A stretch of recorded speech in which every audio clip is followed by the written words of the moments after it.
It's 1948. A dying man lies in a remote farmhouse on a Scotch island, coughing blood into his pillow, racing against his own failing lungs to finish the most important warning he would ever write. His name is Eric Arthur Blair. The world knows him as George Orwell. The book he is writing is called 1984. He's describing a totalitarian future where citizens are surveilled every second, where thought itself is controlled, and where people are manipulated into loving the very system that enslaves them. He had no idea he was describing an app that hadn't been invented yet. He had no idea he was describing TikTok. We think of TikTok as entertainment, a place for dances, recipes, and funny cats. But Orwell didn't write about obvious villains. He wrote about systems so seductive, so perfectly designed, that the prisoner never even reaches for the door. TikTok is not a social media app. It's the most sophisticated psychological control mechanism ever built. And Orwell mapped its blueprint 75 years before a single line of code was written. The telescreen. In 1984, every citizen has a telescreen mounted on their wall. It broadcasts propaganda 24 hours a day. It cannot be turned off. But more terrifying than what it shows is what it does. It watches back. Orwell wrote, "The telescreen received and transmitted simultaneously. Any sound Winston made, above the very lowest whisper, would be picked up by it. There was of course no way of knowing whether you were being watched at any given moment. Now pick up your phone. TikTok has been documented accessing your clipboard, tracking your location, monitoring your keystrokes, and recording your behavior down to how long your thumb pauses on a single frame of video. You are not watching TikTok. TikTok is watching you. Every hesitation, every rewatch, every skip is data harvested and fed into a machine that knows what you desire before you do. The telescreen is no longer on your wall. You carry it in your pocket. You sleep next to it.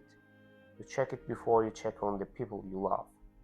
Orwell's telescreen was feared because it was visible. TikTok is more dangerous because it's biddable.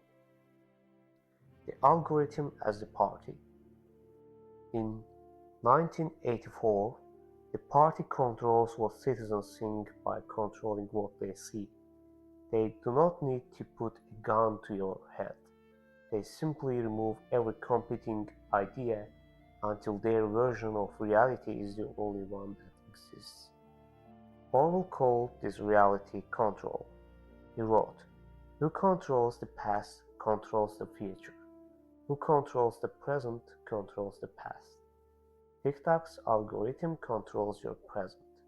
It decides with godlike precision which ideas reach your eyes and which ones vanish into silence. You think you are freely scrolling, but you are walking down a corridor where every door has already been chosen for you. Researchers have shown that TikTok can radicalize a brand new account into an ideological extreme in under 30 minutes simply by looking at the slightest signal of interest. The algorithm doesn't push ideas because they are true. It pushes them because they keep you watching. Truth is irrelevant. Engagement is everything. This is reality control without the Ministry of Truth. It is cleaner, faster, and you opt in yourself. Doublethink. This is Orwell's most chilling concept, and the one that maps most perfectly onto our relationship with TikTok. Doublethink is the ability to hold two contradictory beliefs simultaneously and accept both. Orwell wrote, "To know and not to know, to be conscious of complete trustfulness while telling carefully constructed lies. TikTok is engineered to be addictive. The app was designed in laboratories by behavioral scientists who studied slot machine psychology. It is fragmenting your attention span, disrupting your sleep, and replacing your inner voice with a constant scroll. You know all of this, and you open the app anyway. That's doublethink in its purest form. We are not victims who do not know better. We are people who know exactly what is happening and cannot stop. Orwell understood that the most complete form of control is not when people obey because they are forced to. It's when they obey because they have been made to want to. TikTok didn't just capture your attention, it made you love the cage. The police. In 1984, the police make up 85% of the population. The party doesn't bother controlling them with ideology. Instead, they are kept docile through endless entertainment, gambling, sport, and pornography. All wrote, so long as they continued to work and breathe, their other activities were without importance. To keep them in control was not difficult.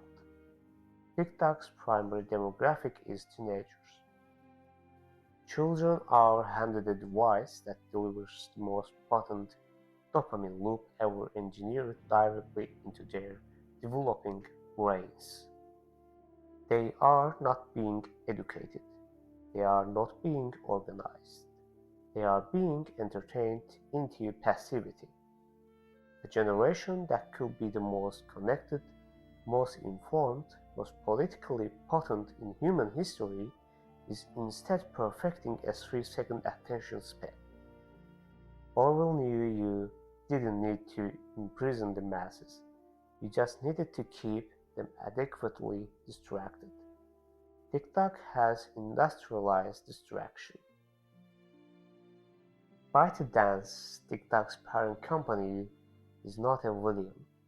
Its engineers are not twirling mouse touches in dark rooms. That's the point. Orwell was never interested in evil people. He was interested in systems that produce evil outcomes regardless of individual intentions. TikTok is not a conspiracy. It's capitalism doing exactly what it is supposed to do, optimizing for engagement, for profit, for growth, at any cost, including your mind. Orwell died in January 1850, 8 months after finishing 1984. He never saw a smartphone. He never heard of any algorithm. But he understood one thing that we are still refusing to accept. The most dangerous prison is the one you decorate yourself. And we have never had a prettier self.